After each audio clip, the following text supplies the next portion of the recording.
Hello and welcome to Nation Watch. It's Sunday, 15 September 2024, and we continue as a country to inch towards general and regional elections in Guyana. There's a level of unpredictability with respect to this. In my view, I've discussed my view before, and I would not repeat it at this time, except to give you some information that you can write down and reflect upon later on. Now, the last census that was reported on in Guyana was in 2012. The last census that was conducted in Guyana was 2 years ago, for which no report has been issued. And there's no national conversation with respect to the last census sponsored or participated in by the government of Guyana. Census 2012 put Guyana's population as 746,955. And it's broken down into 371,805 males, 375,150 females. Now, the official list of electors in Guyana has been released.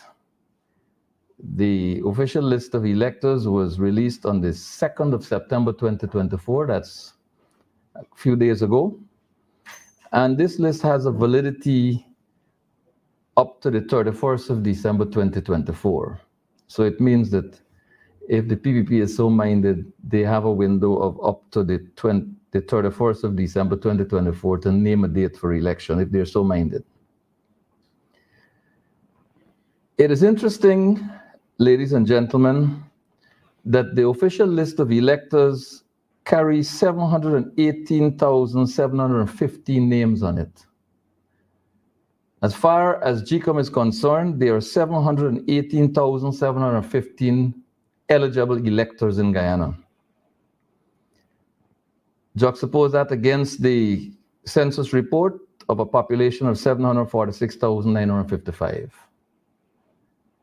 Somebody is misrepresenting something in these numbers. There is a resistance to the release of the last census report, and you may like to know that the information we have suggests, among other things, that the indigenous population in Guyana is the fastest growing, and that the East Indian population of Guyana has dropped to around 30% of the national population or less. I beg your pardon. It means, therefore, that if the People's Progressive Party is to rely on its traditional voter base, it'll have to find ways of attracting at least an additional 21% of the Guyanese voters from among indigenous Guyanese and African Guyanese and mixed races. An interesting set of information for you to digest, and during the course of another program, we'll discuss this some more. But today, I'm honored to have in studio with me a gentleman who has served Guyana with great distinction and who has been treated in a very shabby and disrespectful way by the sitting government of Guyana. He has been hauled to the High Court, to the Magistrates Court, to the Full Court, to the Court of Appeal, and he continues to defend himself using facts, using truth, and to the PPP's annoyance, they continue to be on the losing side every time they try to humiliate this gentleman. Ladies and gentlemen, my guest is former Minister of Finance, Mr. Winston Jordan, who has kindly consented to be on Nation Watch today. Welcome, Mr. Jordan. Thank you very much, Marvin. It's good to be here. Last time I recall being here is around, I think it's around somewhere around the middle of 2022. So, yeah. Well, I know you had a number of issues to deal with. I want to get down to this issue of wages and salaries, the unequal treatment of people. Recently, there was what is believed to have been a grand betrayal of the teachers by their identified representatives, or some of them. And so they lost a glorious opportunity to get substantial increases in their salaries and wages. Alongside that, we had the People's Progressive Party's continuous harping on the Granger administration giving the cabinet a 50% salary increase, an issue that you've debunked over and over again. But the less talked issue is Mr. Jagdeo's 500% increase in his own emoluments in the run-up to elections, which would have, in fact, made him ineligible to run again. Alongside that, he ensured that his pension was tagged not to his own income, his last income, but to the income of the sitting president progressively. And there was this story about they reject the increases that under Mr. Granger's presidency and your tenure as Minister of Finance had been awarded. They will return it, they'll repeal it, they'll turn it upside down, but in fact, they've increased it several fold since then. In the meantime, the teachers specifically have been receiving the short end of the stick, and the public servants in general have been mistreated and given 5% across the board increases for Christmas. Talk to us about the inequality in treatment by this Jagdeo Ali regime of citizens of this country. Thank you, Maureen. There's a whole mouthful you asked there. You summarize a lot of stuff there. I'm not too sure where I can begin. And in fact, that could be the entire program. But Yeah. let me see. Let us start with, say, the teachers quickly, okay? Because I believe the teachers, a grave injustice has been done to the teachers. And this injustice has been contributed to by the negotiating team. In fact, they probably gave the word negotiate a very bad name, and compounded by the decision of the General Council. You know, as an aside, I think 5 people in the General Council abstained from voting on the quote-unquote package. I think those 5 people should resign in disgrace, because there's no way, it's not the UN Security Council or the UN General Assembly where you can abstain. You either have a vote or you don't have a vote. But to abstain, which means to sit on the fence, thinking that you could be absolved for a package that might have gone wrong or good, is no way. And I think to the eternal shame, they should resign from the council. But that is for the teachers themselves. Look, the teachers have been given 10%, 8%, and some 9%. This is in accord with what the government had for the general public sector. So signing something which suggests that should the public servants be given more, then you will get it, is just like, you know, I mean, it's very difficult to stomach.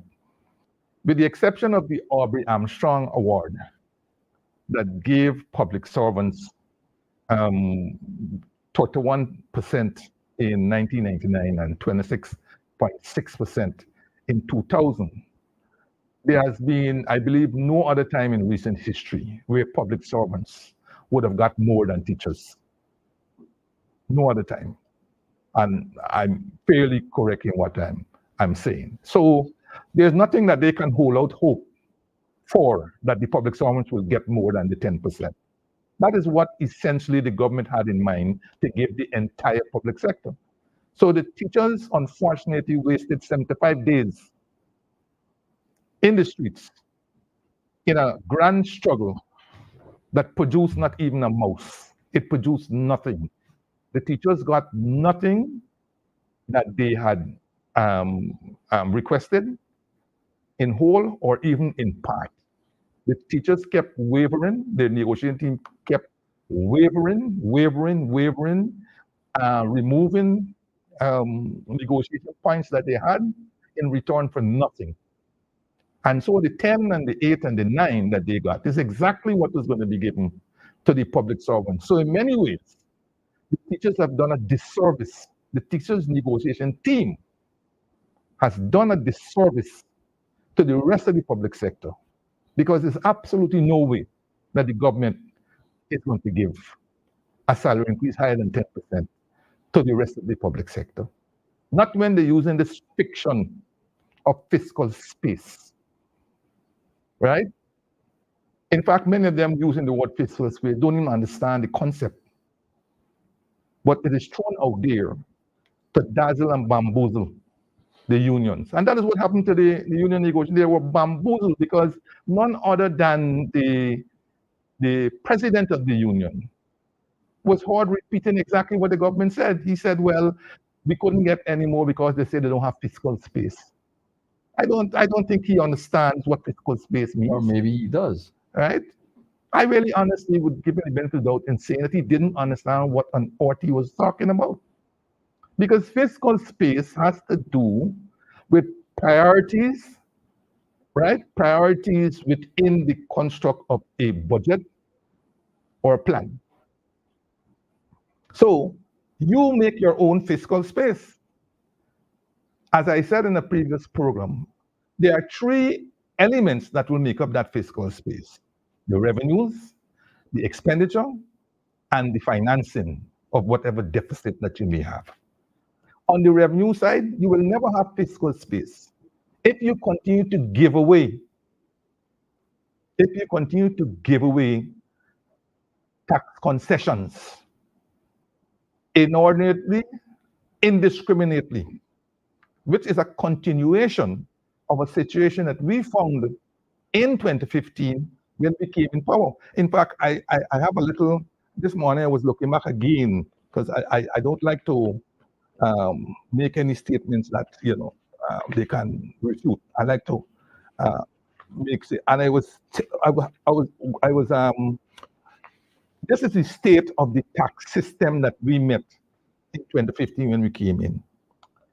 I said then that, Mr. Speaker, since taking office, our administration stressed the need for comprehensive tax reform. And you remember from the time we came in, we put together a tax reform committee that was headed by Dr. Morris Odle and contained Christopher Ram, Godfrey Stacia, and Dr. Thomas Singh from University of Guyana, right? And they were able to put together a report in January of 2016. They presented it to me, right? And the basis of their report, right, the material that they used for background were two reports that were available to the government at the time. One was called the Juke study, that I believe was done since way back on when Jack Bill was president. And one was the IMF study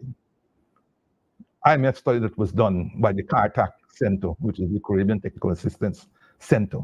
Okay? And so I said comprehensive tax reform. What we found were high and multiple rates and inequality in the system. We found rampant smuggling, which again, it's gone right back. Yep. Rampant smuggling, something that we had tamed, not gotten rid of, but we had tamed, right? There was rampant smuggling.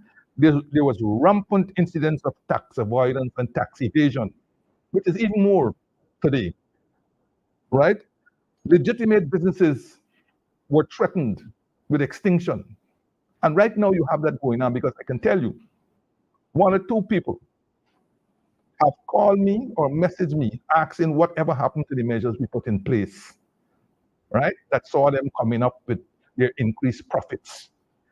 It's unfortunate, but I tell them we're not there anymore. You got to talk to the government, Yes, and while labor productivity suffered from a tax system that acted as a disincentive to greater effort.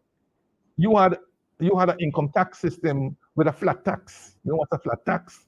Of course. A tax that goes across the board regardless whether you're earning $2 or $2 million. Yeah. That is what the system was characterized by in 2015. So that acted as a disincentive to labor, right?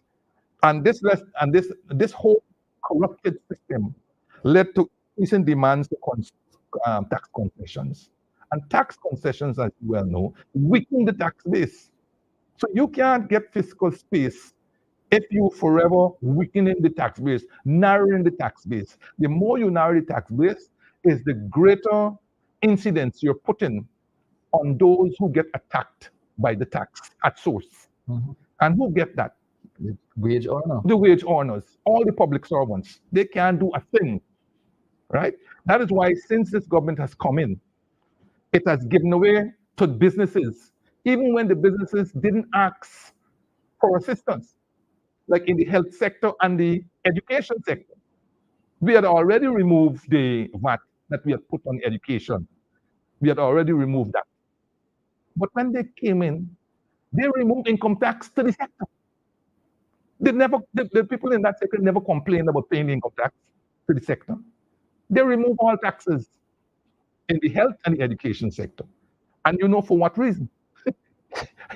It's glaring why they did it, right? But the point I'm making is that if you weaken the tax base, then you will always never have fiscal space. You will never. Then when you come to the expenditure,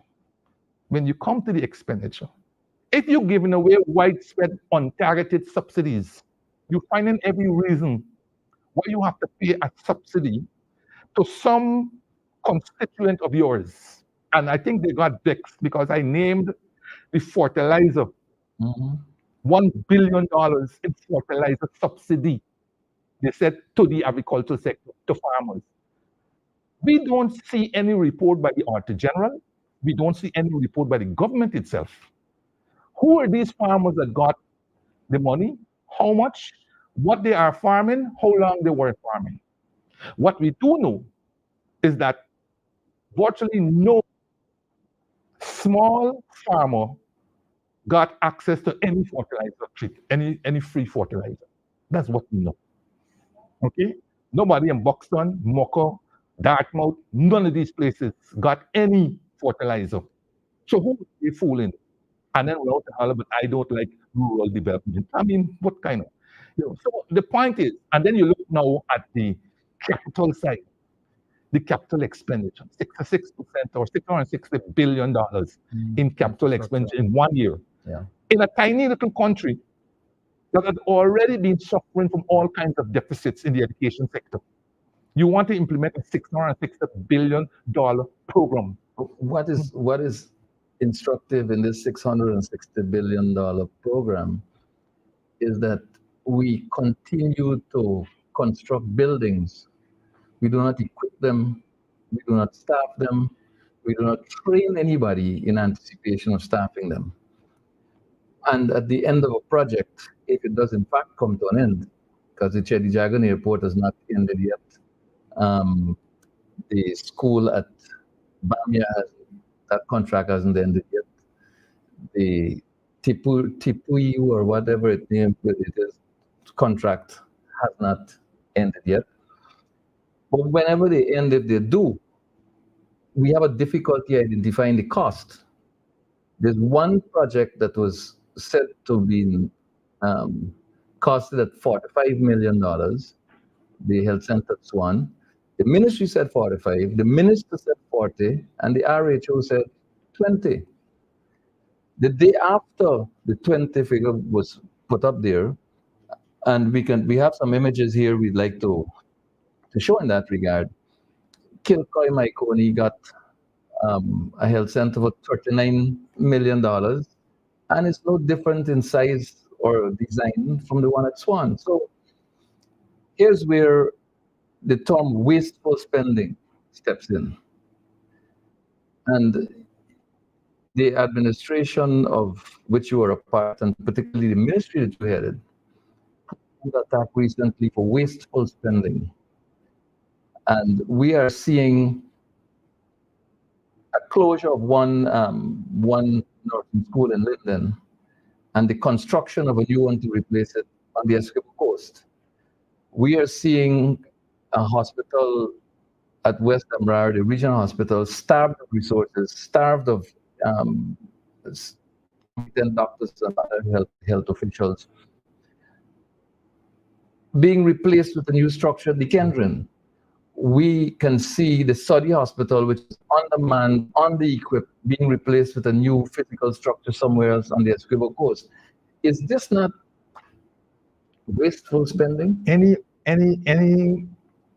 unplanned expenditure of that magnitude that you have just highlighted will clearly result in waste of a significant part of the expenditure. And I have made this point over and over and over, and I've used all kinds of examples, right? The most recent one is to do with these 5 regional hospitals. You can find no health sector, no development, of course there's no development plan, no health sector plan that got these 5 regional hospitals.